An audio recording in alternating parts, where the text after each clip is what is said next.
हे फ्लावरचं कालवण कसं केलं हेच मी तुम्हाला आज सांगणार आहे। तर सगळ्यात आधी बघा, वेदूला ना एक नवीन मित्र बनलाय। नवीन मित्र बनल्यापासून वेदू सारखी दिवसभर त्यालाच घेऊन फिरत असते आणि त्याच्याशीच खेळत बसते।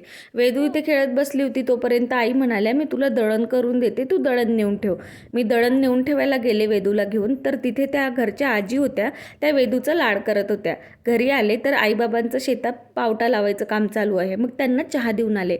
छान असं पावसाचं वातावरण झालं होतं आणि मग बघितलं बाहेर जाऊन तर अचानक असं कोवळं ऊन निघालं होतं।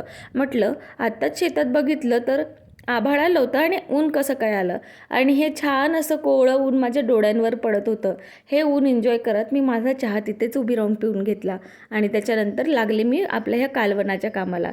असं फ्लावर बारीक चिरून घेतले आणि त्याच्यानंतर ना बटाटा पण आपल्याला चिरून घ्यायचा आहे आणि 3 मीडियम साईजचे मी कांदे चिरून घेतले, कारण वाटण काढायचं होतं। आपलं तेच रेग्युलर वाटण आपल्याला काढायचं आहे। कांदा, टमाटर, खोबरं, कोथिंबीर, लसूण, आल्याची पेस्ट हे मी वाटण वाटून घेतलं आणि त्याच्यानंतर ना इथे बटाटा मी परतून घेतला।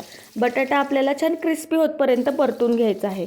बटाटा परतल्यानंतर एकीकडे माझं वाटण चालू होतं आणि इकडे मी बटाटा परतायला घेतला होता आणि त्याच्यानंतर ना मी फ्लावर जे चिरलं होतं बारीक बारीक, ते फ्लावरसुद्धा या तेलामध्ये परतून घेतलं आणि फ्लावर छान सोनेरी रंग होतपर्यंत आपल्याला याच्यामध्ये परतून घ्यायचा आहे। आणि फ्लावर नीट धुवून घ्या बरं का।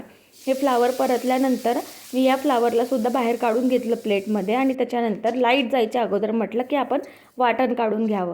वाटण काढायला घेतलं आणि वाटण ना आपल्याला बारीक पेस्ट करून, स्मूथ पेस्ट करून काढून घ्यायचं आहे, जसं मी तुम्हाला या व्हिडिओमध्ये दाखवलं आहे। असं बारीक पेस्ट करून काढून घेतलं ना तर ग्रेव्ही खूप छान बनते। त्याच्यानंतर तेलात सगळ्यात आधी हे वाटण टाकलं, त्यानंतर बाकीचे सगळे आपले मसाले, हळद, तिखट, इथे मी ना काश्मीरी लाल मिरची पावडर यूज केली आणि हेच तिखट तेल माझ्या नाकावर उडलं होतं।